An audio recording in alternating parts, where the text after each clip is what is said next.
आप सभी लोगों को ग्लोबल ऑनलाइन क्लास के यूट्यूब मंच पर पुनः एक बार बहुत बहुत स्वागत है। आइए यहाँ पर समझते हैं कि क्लास 10th और क्लास 12th का जो आपका व्याकरण है, इससे पहले वाले वीडियो में हम लोगों ने संज्ञा, सर्वनाम और विशेषण के बारे में जाना था। आज हम लोग शब्द के बारे में कुछ जानते हैं कि शब्द क्या होता है।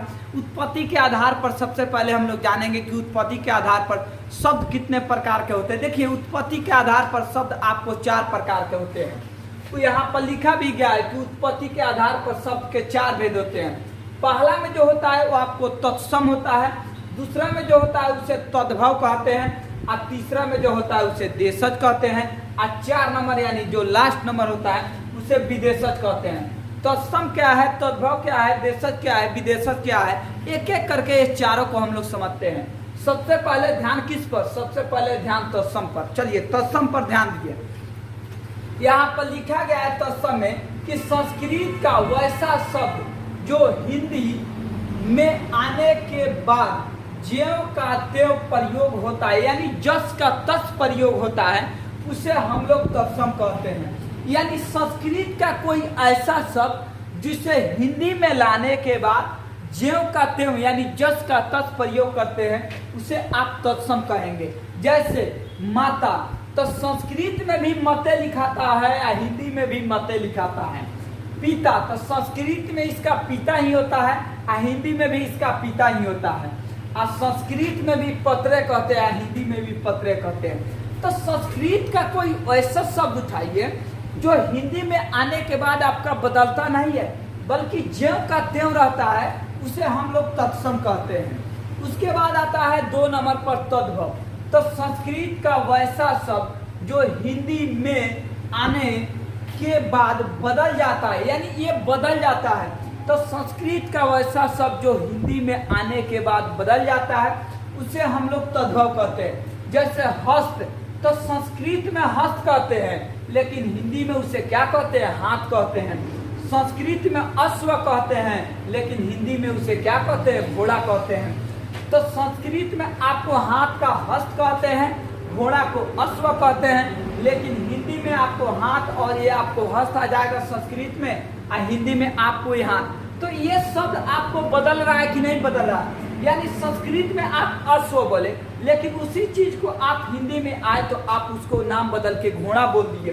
तो इसमें हिंदी का वैसा चीज जो संस्कृत में आने के बाद नहीं बदलता है, लेकिन संस्कृत का वैसा शब्द जो हिंदी में आने के बाद आपको नहीं बदलता है, लेकिन आपको संस्कृत का ऐसा शब्द जो हिंदी में आने के बाद बदल जाता है, उसे हम लोग तद्भव कहते हैं। तो तत्सम उसे कहेंगे जो संस्कृत का आपका वैसा शब्द जो हिंदी में आने के बाद आपको नहीं बदलता है, लेकिन संस्कृत का वैसा शब्द जो आपका हिंदी में आने के बाद बदल जाता है, उसे तद्भव कहते हैं। अगला आता है 3 नंबर पर आपका देशज। तो वैसा शब्द जिसका जन्म देश में हुआ है, उसे देशज कहते हैं। वैसा शब्द जिसका जन्म देश में हुआ है, यानी अपने देश में हुआ है, उसे देशज कहते हैं। सुनिए, अब यहाँ पर एग्जाम्पल में लिखा गया पगड़ी। पगड़ी का मतलब वो मुरेठा का हम बात कर रहे हैं। सुनिए, अब अमेरिका में जाइएगा, कहिएगा कि पगड़ी, तो उसको बुझाएगा कि पगड़ी किसको कह रहा है।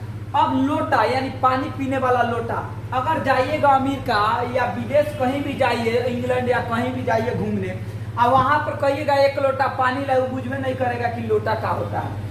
अगला है गड़बड़ी। मान लीजिए हम लोग कोनो काम करते हैं, तो उसमें काम में मान लीजिए कोई दिक्कत आ जाता है, तो हम लोग क्या कहते हैं, काम में गड़बड़ी हो गया। अब वहां जाइए, मान लीजिए काम में आपको कोई दिक्कत आ गया, कह दीजिए कि लगता है काम में कोई गड़बड़ी हो गया, उस समझ में नहीं करेगा गड़बड़ी का मतलब क्या है। अगला है थैला। तो थैला का मतलब क्या होता है, झोला। यानी वहां आप थैला बोलिएगा तो नहीं कोई समझेगा। यानी वैसा चीज जो आपको सिर्फ देश में चलता है, उसे देशज कहते हैं। तो ये सब आपका देसी आपका शब्द है, विदेशी आपका शब्द नहीं है। ये सब भारत में बोलिएगा तो चलेगा, विदेश में बोलिएगा तो आपका नहीं चलेगा।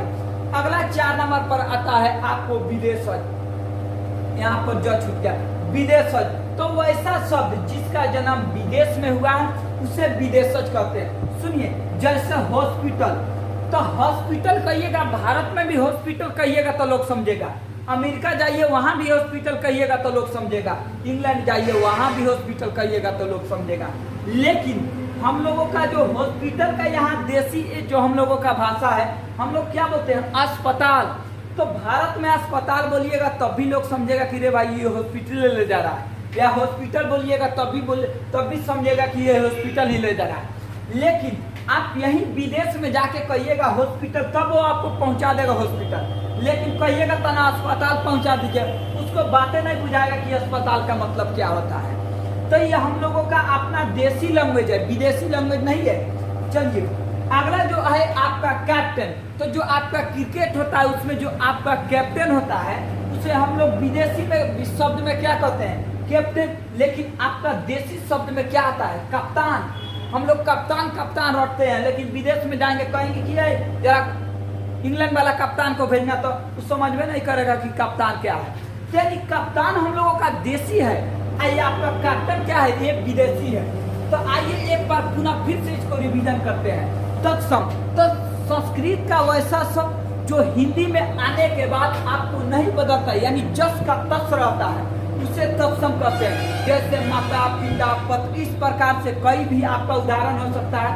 अगला है आपको 2 नंबर में तद्भव। तो संस्कृत का वैसा शब्द जो हिंदी में आने के बाद परिवर्तन हो जाता है, यानी बदल जाता है। जैसे हस्त, तो संस्कृत में हस्त लिखते हैं लेकिन हिंदी में हाथ लिखते हैं।